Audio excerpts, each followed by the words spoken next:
will now be an opportunity for silent prayer or meditation.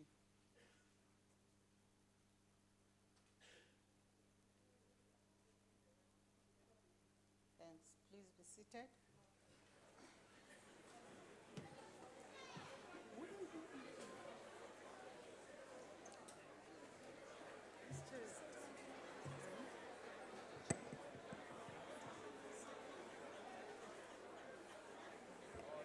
The Secretary will read the order of the day. Reply by the President to the debate on the State of the Nation address. The Honourable, the President of the Republic.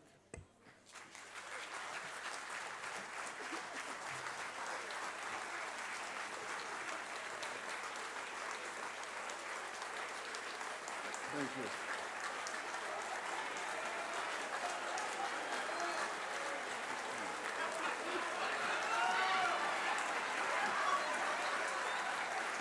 Thank you, thank you.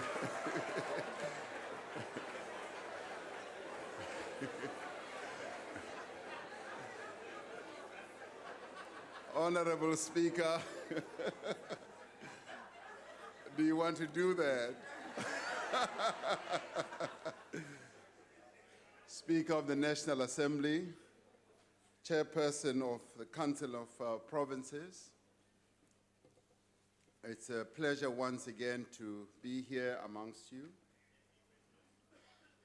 And I wish to extend my sincere gratitude and appreciation to all of you as honourable members who participated in the debate yesterday for firstly asserting that indeed a new dawn is upon us, but also embracing the call for what I would call a new partnership to build our nation in which all can be free, in which all can be secure and feel equal as South Africans.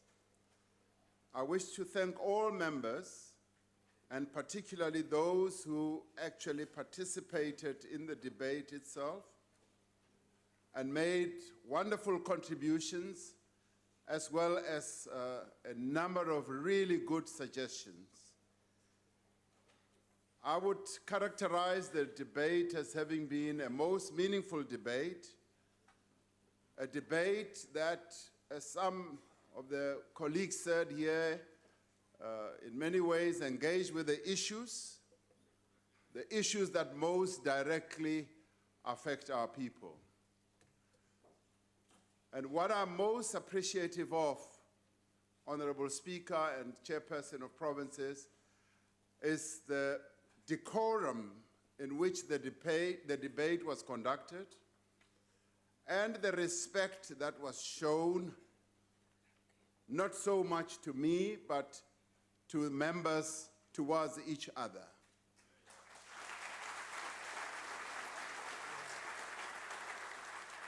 Even as members tended to differ, even as others were way off, and even as others said slightly embarrassing things, the dignity of the House was maintained, and in a number of ways it was also restored. That for me was important.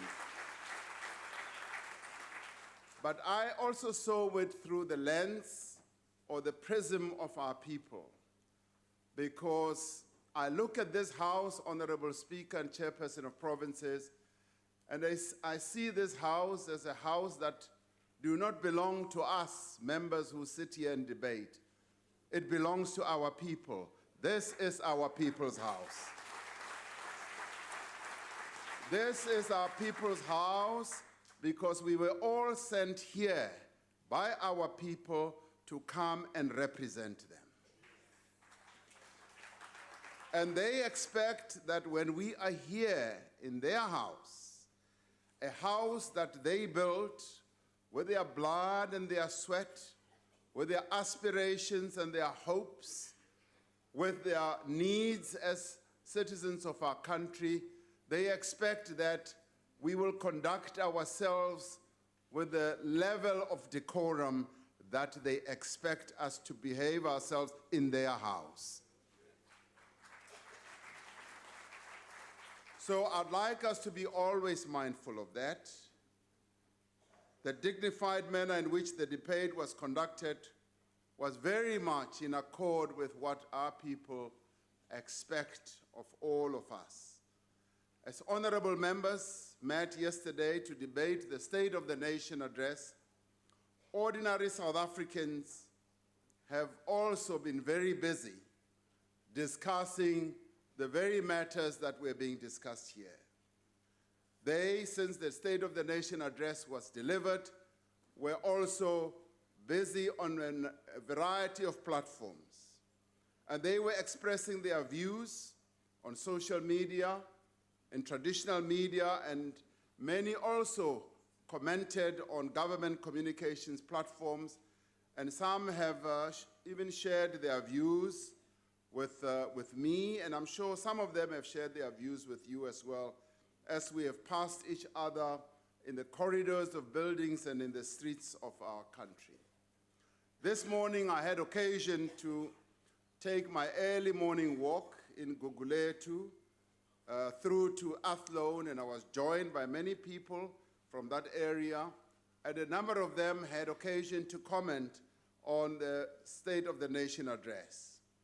And since delivering the SONA address, I've been humbled and encouraged by the response of people from all walks of life, from all varieties of work callings, and all of them have been infused by this new era that they believe we are in, and they see this as really heralding a new South Africa and a better South Africa for them. They have been galvanized by a sense of patriotism that elevates the interests of the country above narrow, and some of them have said, narrow party political interests. They are moved by a conviction that tomorrow will be better than today, and they're looking forward to this era transporting them to a better future and a better tomorrow. They have, to a man and a woman, all been saying they are ready to lend a hand to build a South Africa that will benefit all our people. As I've met people on the walkway, they have said, President, send us, send me, send me. That has encouraged me. I've received messages from many people consisting just of those two words. What emerged clearly from the debate yesterday is that all members of parliament are committed to build a nation where progress is measured not by growth in GDP or global competitiveness rankings, but by how the lives of the most vulnerable of South Africans, the most marginalized of South Africans, can change for the better. That is how they are measuring it. Honourable members, we are building a nation where our greatest concern must be those in society who have the least, the poor, the unemployed. The most important people in this country are not those who walk the red carpet to Parliament, but those who spend their nights on the benches outside the gates of Parliament. They are the most important people. The most important people in this country are those whose checks are flooded, those whose checks are flooded with every rainfall, and whose taps run dry whether there is a drought or not. It is those who have been looking for work their entire lives, who have had to drop out of school.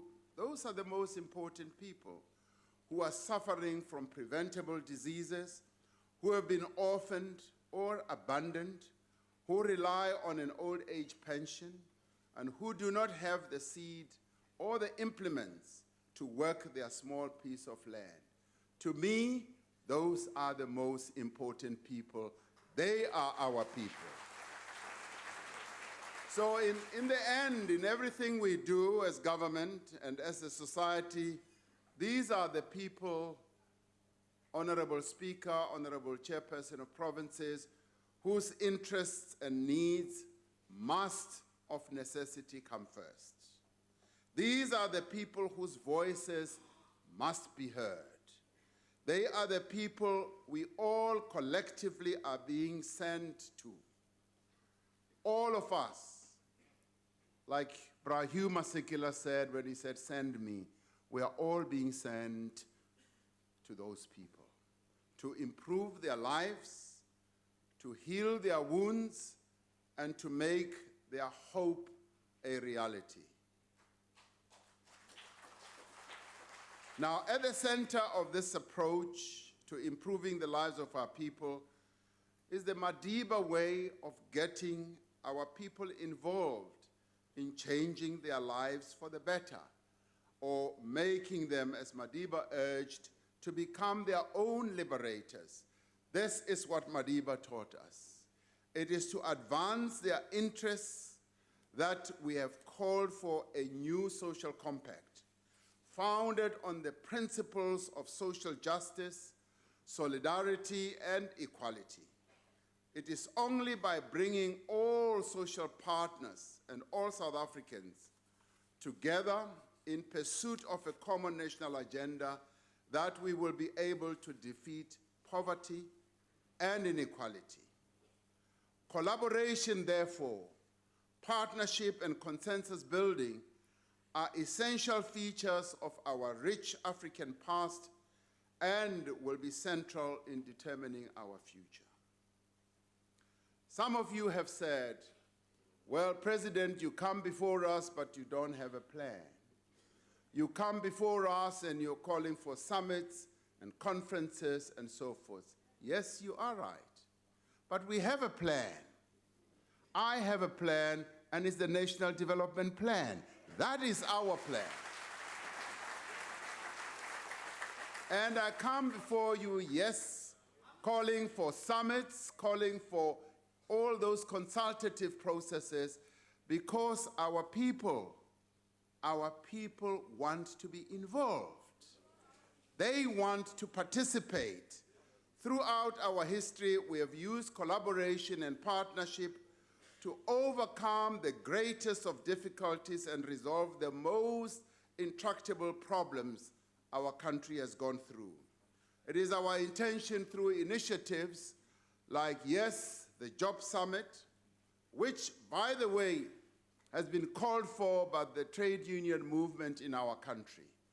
The federations that represent the working people in our country are the ones who have said, we want a job summit because we want to sit down with government, with business, with communities, and ourselves as workers to chart the way forward on how we can create jobs. Now, a clever government will heed that call and say, yes, that's what we want to do. Yes, we want a social sector summit as well to bring together all our people who have the skills, who have the insights, who have the experience and capabilities to address the critical challenges that beset our country. What we are about is to build consensus. We want to invite all South Africans to participate, but more than that, we want South Africans to lend a hand. Remember Hugh Masekela, let me lend a hand. This is how our people want to be involved. They say, nothing about us without us. Nothing about us without us. We should also remember how the Freedom Charter was written, how volunteers through the length and the breadth of our country spread out throughout the country to collect the demands of the people of our country for discussion at the Congress of the People. We should remember how we wrote the Constitution that we now today call the best Constitution in the world. We had and received 1.7 million submissions from ordinary South Africans. No wonder South Africans regard this Constitution as their very own, because they own it. They feel that this is the Constitution that represents their views. This is the Constitution that also defines their identity. That is how South Africans want to be treated, to be involved. Now, we should never pour cold water on the need for people to meet together, to collaborate, to discuss matters, whether it is in a summit, whether it's in a workshop, whether it's in a conference, so long as we are clear on what we want. What do we want from an investment conference? I would like to have the best companies in the country, the best companies in the continent, as Minister Naledi Pandor said, and I would want to have the best companies in the world to get together to make commitments on investments that are going to create jobs for our people. That is what I want. Now, what we would like to see is to mobilize all South Africans to achieve this vision that was set out by our people in the Freedom Charter. As leaders, whether in government, in business, labor, or civil society, we have the responsibility to build consensus. We have a responsibility to work together. When I addressed this parliament after my election, I said, I will also be reaching out to all the parties that are represented here.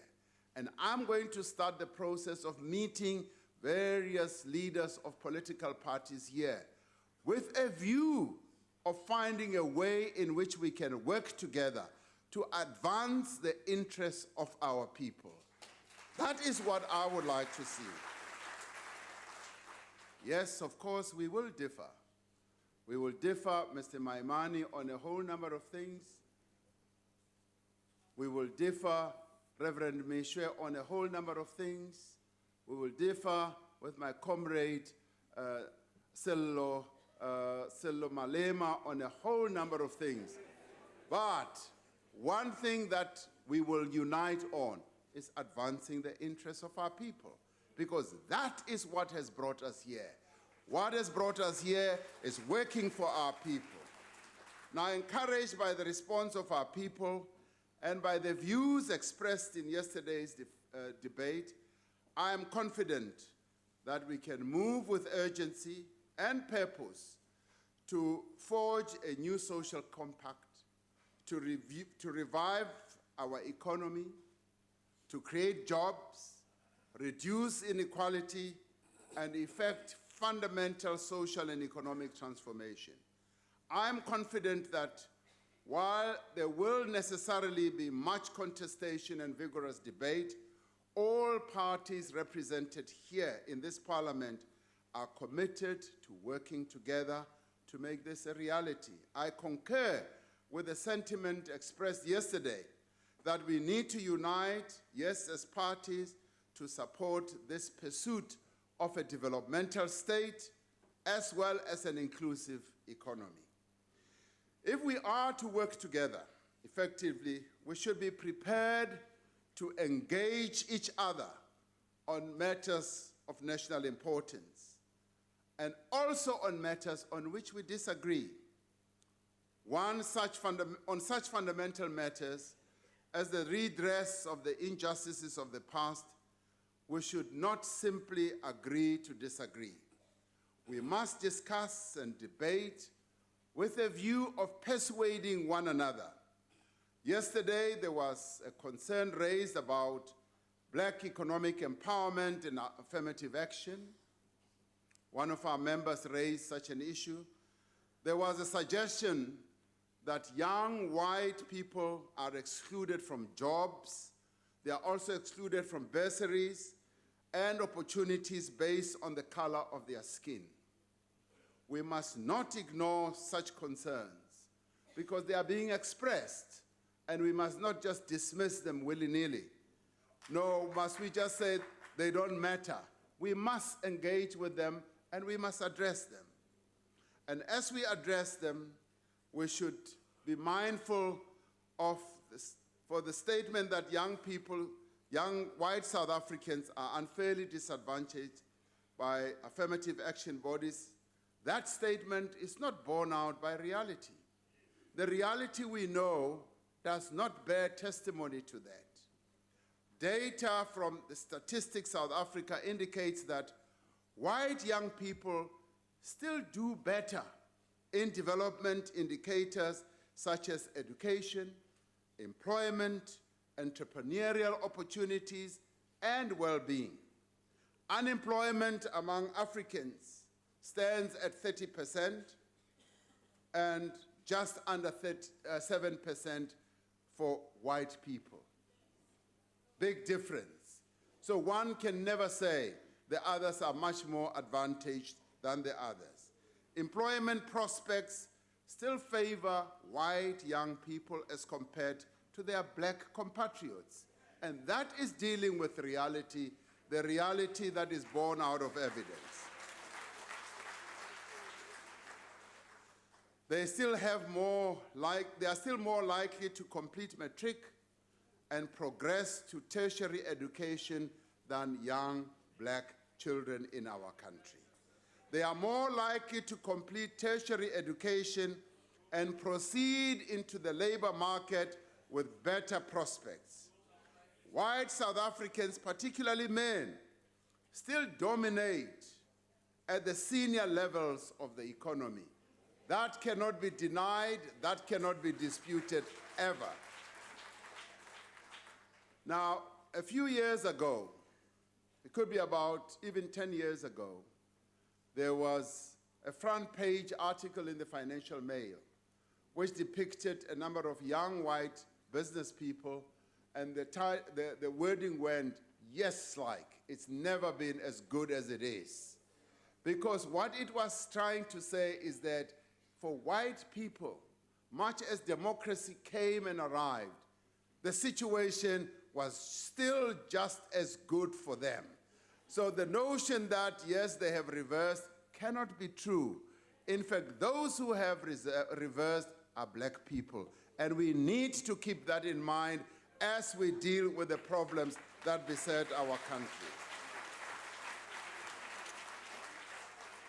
We have made significant progress since 1994 in addressing these racial disparities, but we clearly still have a long way to go. We have even further to go to address gender disparities in our country. It is therefore critical that we accelerate black economic empowerment, employment equity, and the transformation of our education system. That is what we need to accelerate. We should emphasize that the task of building a united nation that belongs to all South Africans, black and white, does not suggest that we ignore the legacy of our apartheid or colonial past. On the contrary, the creation of a non-racial society requires the liberation of Africans in particular and black people in general from the economic and political bondage that still holds them back. That is our task. Let us remember the contract we all entered into as South Africans when we adopted our constitution. It says, we, the people of South Africa, recognize the injustices of our past. We honor those who suffered for justice and freedom in our land. We respect those who have worked to build and to develop our country and believe that South Africa belongs to all who live in it, united in our diversity. We therefore, through our freely elected representatives, adopt this Constitution as the supreme law of the Republic so as to, 1, heal the divisions of the past and establish a society based on democratic values, social justice, and fundamental human rights, and also to lay the foundations for a democratic and open society in which government is based on the will of the people and every citizen is equally protected by the law. Also to improve the quality of life of all citizens and free the potential of each person, and also to build a united and democratic South Africa able to take its rightful place as a sovereign state in the family of nations. And then this preamble, this beautiful poetic preamble, ends, may God protect our people, Nkosi sikeleli Africa, Morena, boloka sitjhaba sa heso, God sien South Africa, God bless South Africa, Modimo ka patshetse Africa Tshipembe, hosi katekisa Africa. Now, this commitment we all made must inform the debate we need to have on all fundamental measures that we need to take to redress what went wrong in the past, and the actions we need to undertake to heal the divisions of the past in order to establish a society based on democratic values, social justice, and fundamental human rights. Now, you may ask, why am I going through this? I'm going through this because someone referred to the original sin that was committed in this country. The taking of land from the indigenous people of this country was the original sin. It caused divisions, hurt, and pain amongst our people. Now, what we need to do is to be aware of the fact that we are all called upon and enjoined to heal the divisions and the pain of the past. And this is a collective task. It's not a task of the African National Congress alone. It is our task as a nation. It belongs to all of us. Yes, Julius Malema is just as much your task as it is my task. Yes, Musi Maimane is just as your task as it is my task. Everybody, it is your task as well that we should address this issue. Now, what is that task? The return of the land to the people from whom it was taken speaks to precisely what we need to do to heal the divisions of the past. Whether we like it or not, that pain persists. I'll tell you why it persists. This morning as I was walking in Guguletu into Athlone, I meet a gentleman. He's 73 years old, and I ask him, where do you live? He said, I live here in Athlone. I used to live in District 6.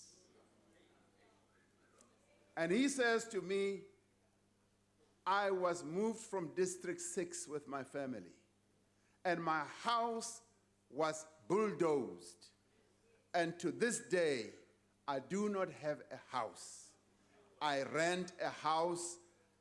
I lost everything that I had.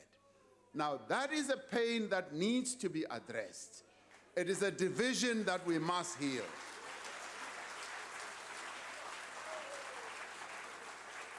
So therefore, what we need to do, South Africans, fellow South Africans, we need to interrogate the statement that expropriation of land without compensation is incompatible with with a growing and flourishing economy. We need to respond to the view that what we propose represents a violation of the spirit and the intent of our democratic constitution. There are a few in our country who would contest this fact, that dispossession of black South Africans of their land contributed fundamentally to the impoverishment and disempowerment of the majority of our people. Very few people will dispute that. Now, Mr. Cedric Alberts, that's his name, was removed from his land in 1969.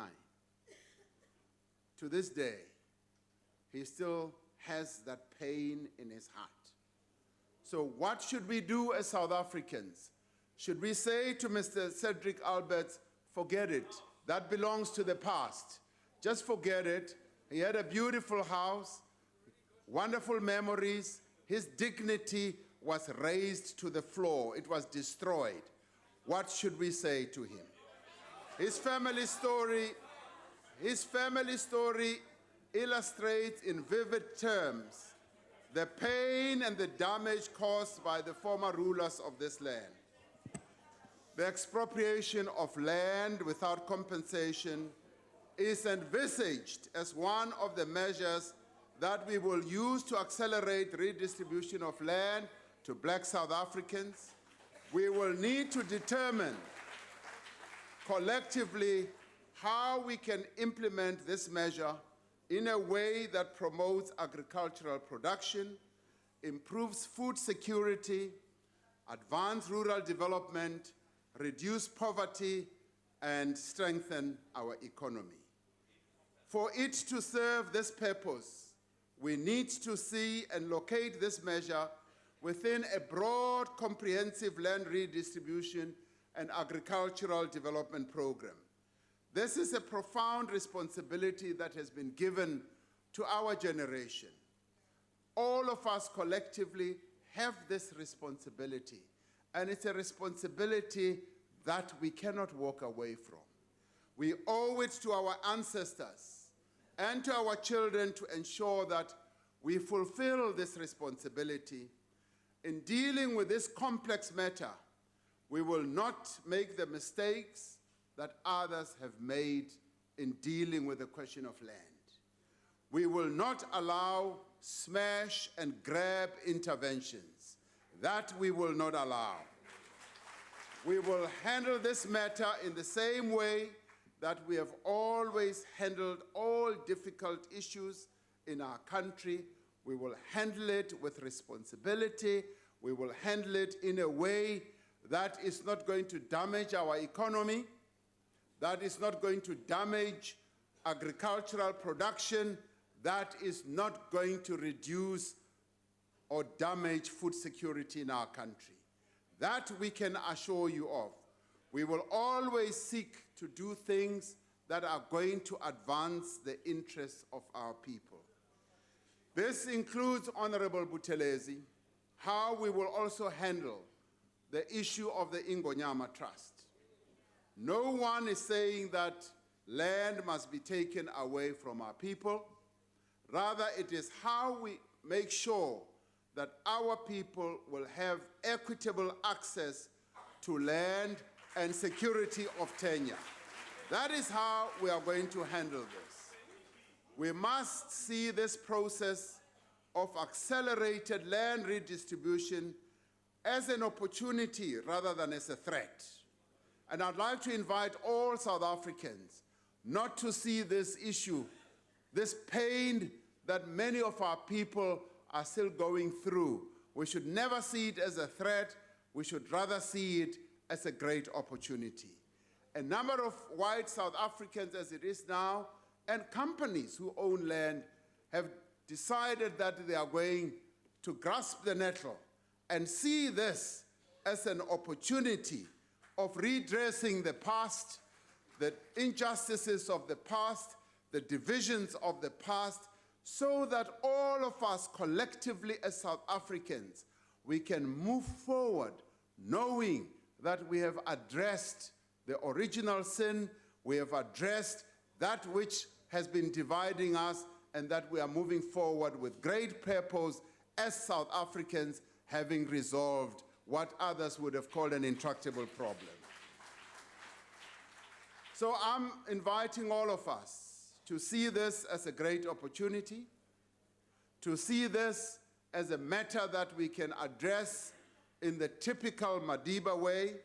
We should see this as something that frees us all from the bitterness and the pain of the past, but also allows us to move forward, look forward to the great opportunities that our country holds up for us.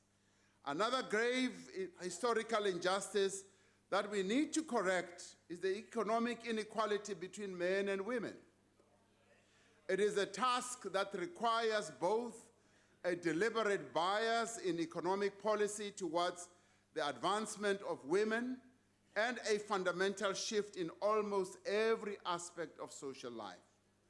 One of the programs where we have sought to integrate various approaches is the She Conquers initiative, which aims to empower adolescent girls and young women to reduce HIV infections and tackle gender-based violence, keep young girls in school, and increase their economic opportunities. It recognizes how patriarchal attitudes, social pressures, unemployment, and lack of adequate health and other services conspire to reduce the prospects of young women, and then involves young women in overcoming these challenges.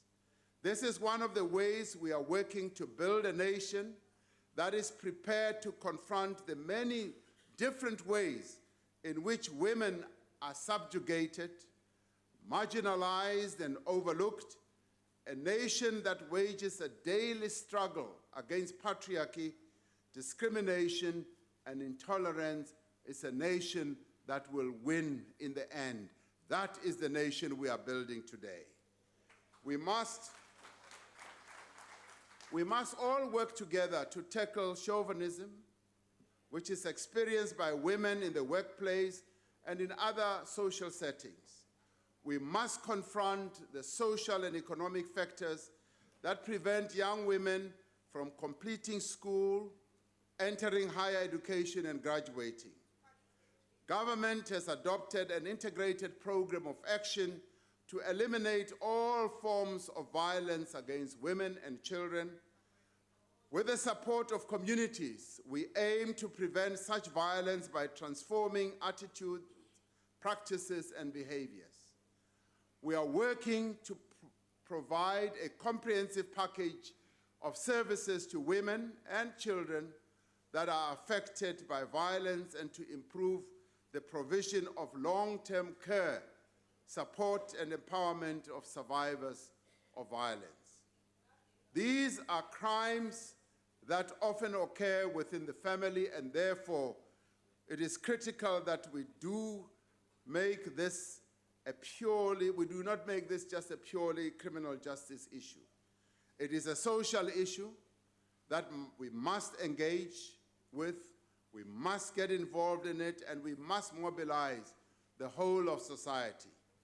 We must be prepared as government to acknowledge that where we have failed our people as a government, where we have made mistakes, we will take steps to correct those mistakes. One of such was the Marikana Tragedy, which stands out as the darkest moment in the life of our young democracy. Members will recall that the Commission of Inquiry, headed by retired Judge Farlam, investigated the direct and root causes of the tragedy. 3 broad areas were identified for action: compensation for the injured and the families of those who lost their lives, examining the procedures of public order policing, and preparing valid cases for prosecution if there are, according to applicable laws. Government is making progress in continuous engagement with the legal representatives of the victims, especially on matters of reparations to the families who lost their loved ones.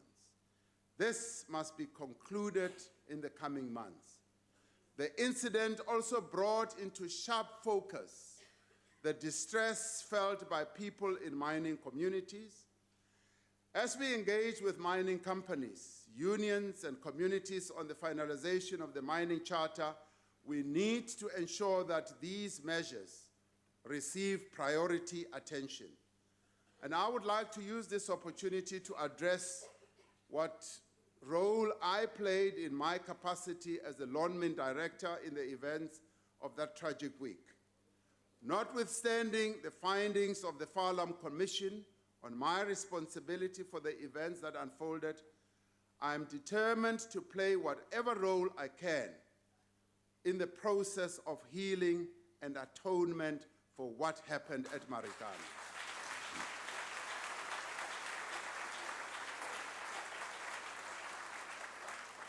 And in this, I am guided by the needs and the wishes of the families of the 44 workers who lost their lives, their families both in the Northwest Province, but their families also from where they've come from.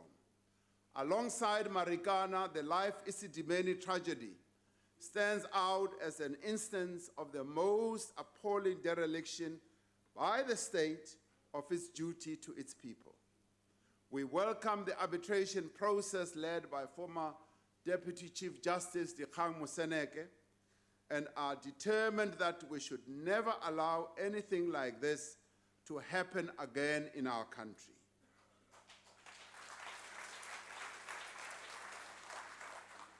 What has become clear over the last few days is that South Africans really want to contribute to making a difference for the development of our country. South Africans who may in the past have felt alienated, disillusioned, who may in the past felt distant, are now coming forward and saying, we want to contribute, we want to be involved, because they would like to make a difference, they want to contribute. Let me cite two examples of Cape Town residents that I happened to meet just yesterday morning. One of the people I met was a gentleman who runs a factory manufacturing textiles that employs 65 people. He said that after listening to the State of the Nation address, he was so enthusiastic about the prospects for our country and the need for everyone to lend a hand, that he has decided to expand his business along having seen how the rand has regained its fortunes and it's strengthened, and he's decided that he's going to employ more people and start making more products for the South African market. And this he does because he wants to lend a hand. He said his confidence in the economy derives from the commitment of the government to provide sound leadership, create certainty, Mr. Steenhuisen, root out corruption, and end wastage. A young woman I met spoke enthusiastically about her plans to start a business. The only thing she asked was that government take steps to bring down the cost of data, which was the greatest impediment to the success of her business. That's what she says. This shows that South Africans are not short of ideas and initiative. It is our responsibility as government and as members of this parliament to give them the means to unlock that potential that they have. One of the ways we are responding to the particular need of these young women is to bring down the cost of data through the competition market inquiry into data services.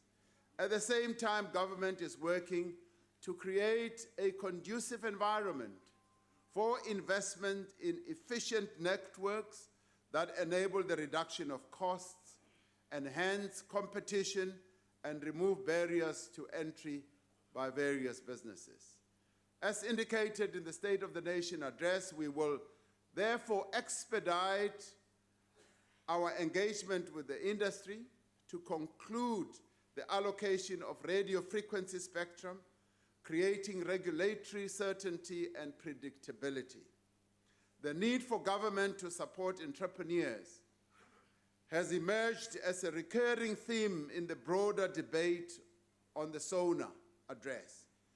This morning, as I walked with several people in Guguletu, I met a woman called Tuleka who said she runs a bag-making business.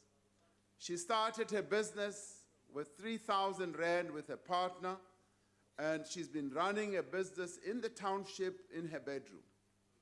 Today, this business has a net asset value of 700,000 in 4 years' time. Now, what does she need? She said, President, all I need is that the government should roll out infrastructure in our townships so that we can build industries. She says, what I need is a factory space, because once I have that type of infrastructure, my business will flourish. The other area we've received complaints on is the inability of government to pay its suppliers within the required time, within 30 days. Yeah. Mr. Ismail Ibrahim wrote on Facebook, he says he has been struggling to get his money out of a government department. And another gentleman said, I'm a small businessman trying to start a business the honest way. I've been sent from pillar to post for the last 7 years between departments of water, energy, and the city of Tshwane. I have stood in queues for days and only get excuses or no response at all. My business, he says, will create jobs, but government red tape is stifling our entrepreneurship. Please help. The frustration that these entrepreneurs have to endure at the hands of the very state that is supposed to assist them is a matter of great concern. It is clear that the failure of some government departments to pay suppliers within 30 days has a devastating impact on small and medium enterprises. This is something that I want to see addressed as I visit government departments. It's precisely this matter that I will be raising with every government department as I go around all our departments. Because through this type of laxity, we are damaging black business, we're damaging emerging business, and this is something we shouldn't be doing. A number of speakers in the debate yesterday highlighted the urgent need to address financial, operational, and governance problems at our state-owned enterprises. I particularly welcome those honourable members who offered concrete suggestions on how we can do this. I truly welcome this. In addition to the steps announced in the State of the Nation address, and also the financial management of specific SOEs, we are developing an overarching SOE strategy to support the development growth trajectory of our state-owned enterprises. We will soon be completing the work on a new centralized ownership model that will allow for better strategic alignment, improved coordination, and more effective oversight. This is the thought that was posted here by Honourable Shivambu as well. It is proposed that this include a state-owned company coordinating council, which will be chaired by the president, which will be responsible for high-level strategic direction.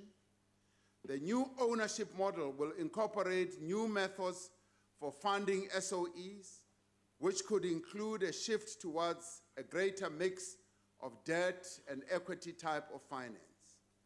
Where circumstances are suitable, and where the developmental function of an SOE is not compromised, there may be opportunities to involve strategic equity partners as minority investors in some of our SOEs. We are going to be meeting the board chairs, the CEOs, and the chief financial officers of these companies to clarify their commercial and developmental mandates and discuss their plans for financial stability and the promotion of local manufacturing as well. On one of the matters that was raised by Minister Patel and Honourable Shibambu, government will continue its work on the establishment on a sovereign wealth fund in line with the resolutions of the 54th National Conference of the governing party.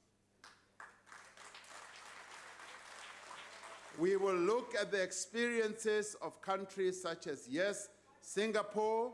We will look at the experience of countries such as Norway. We will look at the experience of countries such as China, which have all successfully built sovereign wealth funds which act as custodians of the resources of the nation for future generations. There are a number of industries that have an important role to play in growing of our economy and creating jobs. And these will be looked at very closely by this coordinating entity that we are talking about. So we also mentioned that areas like agriculture, mining, and tourism are areas that are going to need support and investment, and these are areas that we see as growth sectors of our economy, and we will continue to shine a light of focus on those areas because they are in the future going to be great job creators. We were reminded by Sipho Sithole, the founder of Native Rhythm Records, that the cultural industries make a significant contribution to our economy and employ many people. Cultural industries have great potential for growth, but require greater attention and backing from government. As we indicated in our State of the Nation address, the work being done to grow the economy and create employment needs to take place alongside decisive interventions to support people who are poor and people who are vulnerable. We agree that the high levels of long-term unemployment means that we must think differently also on an issue like social grants. We are therefore engaging our social partners through NEDLEC on a comprehensive social security reform which will, amongst other things, enable us to provide a longer and more comprehensive system of unemployment insurance alongside a system of mandatory death and disability social insurance benefits. And a number of speakers commented favorably on our decision to institute a review of the configuration, the number, and the size of national government departments. And I'm glad that a number of people have reflected on this. These changes will obviously only happen when we have gone through the review process, when we have gathered the evidence that we need to gather. So changes of this nature need to be well considered. They should be based on evidence, and in the end, they should not be made in haste. I know that a number of members of this House want them to happen yesterday. They are not going to happen yesterday. They will be given proper consideration. This review, which we expect to take a number of months, will be based on a thorough analysis of the suitability and the costs of the existing configuration. It will involve broad consultation, and listen to this. Listen to this. This is where you, the noisy ones on this side, will also have an opportunity to make your inputs. It will involve broad consultation so that the views of a broad range of stakeholders are considered so that South Africans understand the full rationale for the decisions that we are ultimately going to take in this regard.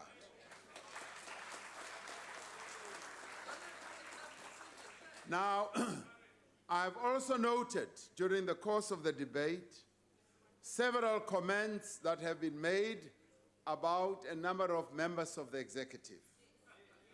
Whatever the views that any one of us might have, this does not justify in any way whatsoever the type of character assassination and insults that have been held at members of the executive.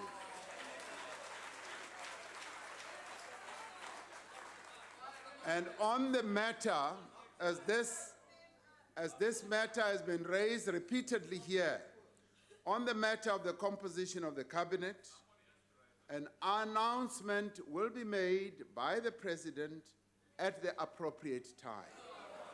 So don't go ahead of yourself. So don't go ahead of yourself. This matter will be addressed, and I can assure you, when it is addressed, it will be addressed very carefully without any noisy interventions that I am hearing on this left-hand side. The work we must undertake to tackle corruption and state capture has quite correctly featured prominently in the debate. It is time that we implement our resolutions on the conduct, also on matters such as lifestyle audits of all the people who occupy positions of responsibility.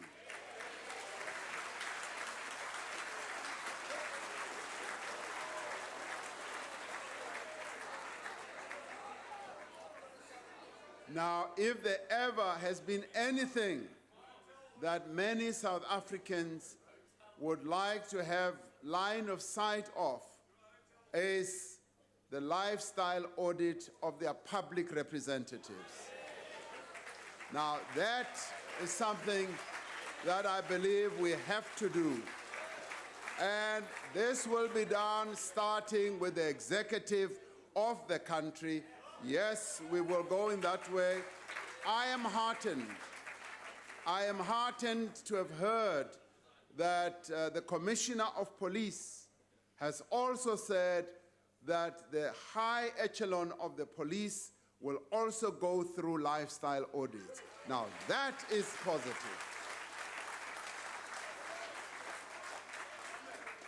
Now, as we indicated in the State of the Nation address, we are equally determined to tackle corruption and other economic crimes also in the private sector, because we can never think that corruption is a monopoly of the public sector only. Institutions like SARS, the Reserve Bank, the Financial Intelligence Center, and our law enforcement agencies work together to detect and prosecute tax evasion.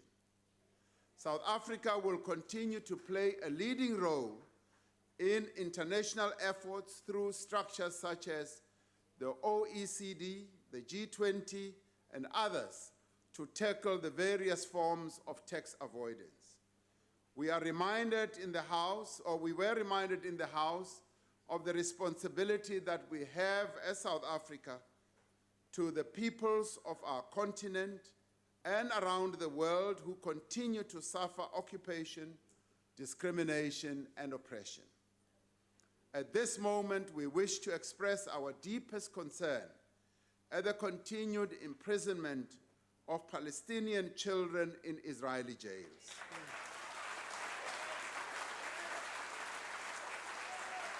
We reiterate our call to the Israeli government to engage in a meaningful dialogue with the Palestinian leaders to find a resolution that affirms the equal rights of both people to self-determination, freedom, and security. On Friday last week, on the day of the State of the Nation, the South African training vessel SA Agulhas returned from an Indian Ocean research voyage. This provided 20 young cadets with on-the-job exposure for being at sea during a voyage that lasted 80 days. Now, today, 2 of these young people are present here today. Ms. Ayanda Meya and Mr. Mluleki Kwela. If you can stand up so that the people here can see you if you are here. There they are at the back.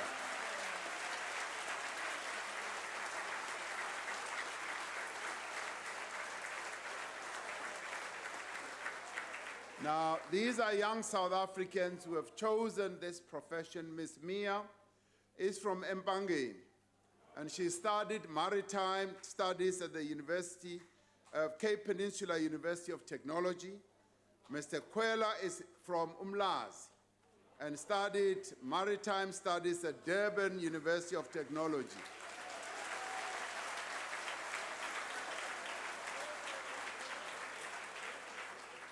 Now, Mr. Sihle Zigalala is here, and I think he's here deliberately because he has ushered these 2 young people from KZN. We welcome you, sir. Now, we welcome these 2 young people to join this joint sitting today because they are among the young people who have seized this opportunity available to them to develop their talents and to pursue careers of their dreams. They are among the new generation of South Africans who are at the forefront of our effort to develop our oceans economy. We welcome you, young people, to this joint sitting and wish you all the best in developing your skills and furthering your careers. You are indeed the future of our country. In conclusion, allow me, as I conclude, to thank all of you who participated in yesterday's debate by ensuring that we had a robust, quality discussion on various challenging issues, particularly the challenges that are facing our people. I also want to thank the people of South Africa for having responded enthusiastically to the call that went out during the State of the Nation. There is a lot of hard work that lies ahead of us, but I am certain that if we harness the energy, if we harness the wisdom, and if we harness the talents of all South Africans, we will surely succeed, because a new dawn indeed has arrived in our country. What we all should be doing as South Africans is to get up and stand up and say, yes, send me to Mamina, because we are all ready to serve our people so that South Africa can move forward. Thank you very much.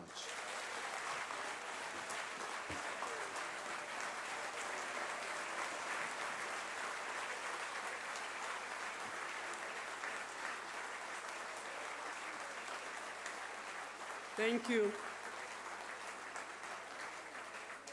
We thank you, Mr. President.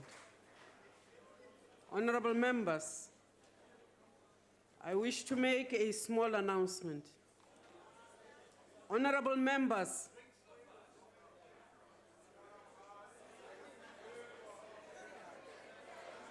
order, members, order. Members, Those of us who are registered with WITS and the University of Johannesburg, please remain after we have adjourned the House for a briefing with the Honourable diese. This concludes the reply to the President. This concludes the reply by the President to the debate on the State of the Nation address and the business of the day.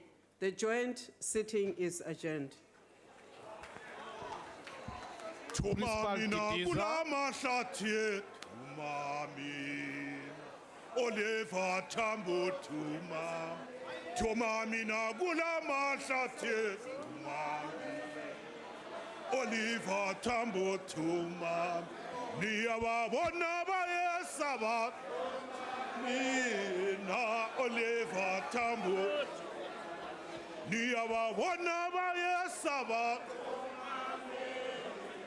Oliver Tambo. Tomamina Gulama Shate. Oliver